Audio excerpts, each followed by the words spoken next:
Sa mahihilig sa mga dolls diyan na ngayon ko lang talaga na nalaman na meron palang ganito dito sa Jumeric ano. So sa ika-6th day ng tour namin, dito kami napunta sa bahay ng, friend ni David, ng aking husband.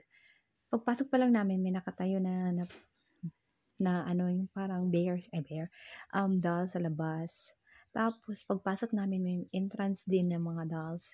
Tapos pagbungad namin sa living room, doon na nakita ko lahat nitong mga dolls na 'to. Actually ano niya 'to, hobby niya lang, si Naina, mama ng friend ni David. She is 90 years old. So since 1930, nagko-collect na siya ng mga antiques na mga dolls, marami pa 'to sa kwarto niya, hindi ewan lang kung naka-video ba ako nito. Itong part na 'to sa dining area nila, ta's siya na ang nag-decorate nito. Nilagyan niya ng mga yung ice cream, gano'n, nagpa-party sila ng ice cream, something ganyan. Tapos binibihisan niya rin, pinapalitan niya. Dito sa may table, andiyan nakalagay yung mga lace, yung mga liners na pa rin na pinapalitan niya. Ito naman kay bagong laba at bagong bihis niya at bagong palit na Pampers kasi ibibigay niya daw sa anak niya yung kambal na yon.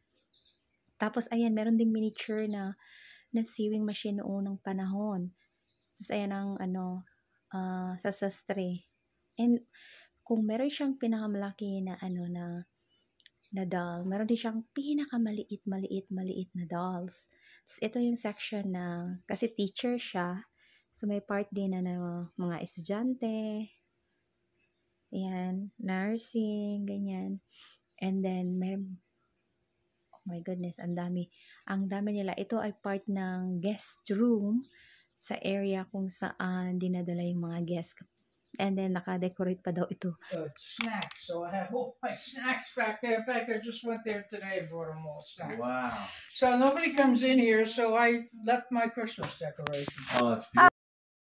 O, ayan. So, yun ang sabi niya. Walang pumapasok dito. So, hinayaan niya lang na ganito. Since last year hanggang ngayon. So, paparating na rin ang Christmas. So, ayan ang decoration pa rin ng Christmas. O, diba? Ang galing ni Naina. And then, ito yung pinakamalaking posporo na nakita ko sa buong buhay ko. Ang haba-haba niya. Parang isang roller. 12 inches siya. And dito yung mga inaayos niya pa ng mga doll. Ito sa sofa na to. And then, ang pinakamalupit, itong baby. Totoong baby, yung ano talaga siya, pang baby shower. Totoong baby na, ano, inayos na daw ito na nag-shower sa bathroom niya yun. So, ito si Naina, 90 years old of age.